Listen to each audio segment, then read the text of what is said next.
ایمان کسے کہتے ہیں؟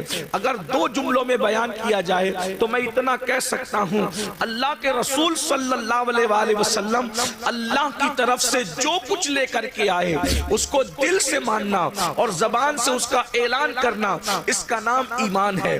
دل سے ماننا اور زبان سے اعلان کرنا، اقرار کرنا، اس کا نام ایمان ہے۔ حضور جو کچھ لے کر کے آئے، اپنی عقل کا گھوڑا نہیں دوڑانا، حضور جو کچھ لے کر آئے ہمیں ماننا ہے۔ اور یاد رکھنا ایمان کی طاقت کیا ہے، ایمان کی قوت کیا ہے۔ بڑی بڑی طاقتیں، ہتھیار کی طاقتیں جس کے سامنے سجدہ ریز ہے اسے ایمان کہتے ہیں۔ ایمان کتنا پاورفل ہے، ایمان کتنا عظیم ہے، یہ ایمان ہی ہے۔ جب ایمان کسی قوم کو نصیب ہو جاتا ہے تو عرب کے بوریا نشین قیصر و کسریٰ کے تاجدار بن جاتے ہیں۔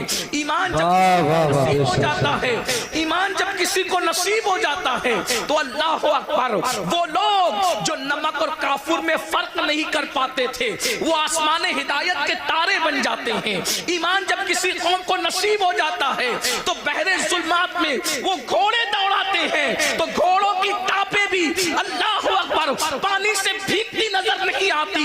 اسی لیے تو اقبال نے کہا تھا کہ اذانیں کبھی یورپ کے کلیساؤں میں اور افریقہ کے تپتے ہوئے صحراؤں میں دشت تو دشت ہے، دریا بھی نہ چھوڑے ہم نے، بحر ظلمات میں دوڑا دیے گھوڑے ہم نے۔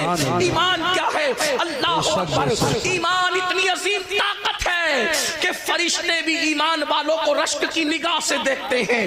ایمان اتنی عظیم قوت ہے کہ اللہ اکبر، دیوان گانے عشق محمد کو دیکھ کر گھبرا گئی ہے گردش دورہ، کبھی کبھی گردن میں ہاتھ ڈالے ہیں ماہ و نجوم نے، گزرا ان حدوں سے مسلمان کبھی کبھی ایمان کامل نصیب ہو جاتا ہے تو فرشتے باز نیچے رہ جاتے ہیں، مومن کامل کا مرتبہ اس سے بلند ہو جاتا ہے۔ اللہ اکبر، ارے یہ ایمان ہی ہے۔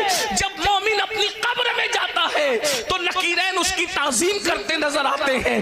ایمان والے کی تعظیم صرف زمین کے اوپر نہیں ہوتی بلکہ زمین کے اندر بھی ہوتی ہے۔ نکیرین جس کی تعظیم کرے اس کو مومن کامل کہتے ہیں، میرے امام کہتے ہیں۔ نکیرین کرتے ہیں تعظیم میری، نکیرین کرتے ہیں تعظیم میری، فدا ہو کے تجھ پہ یہ عزت ملی ہے۔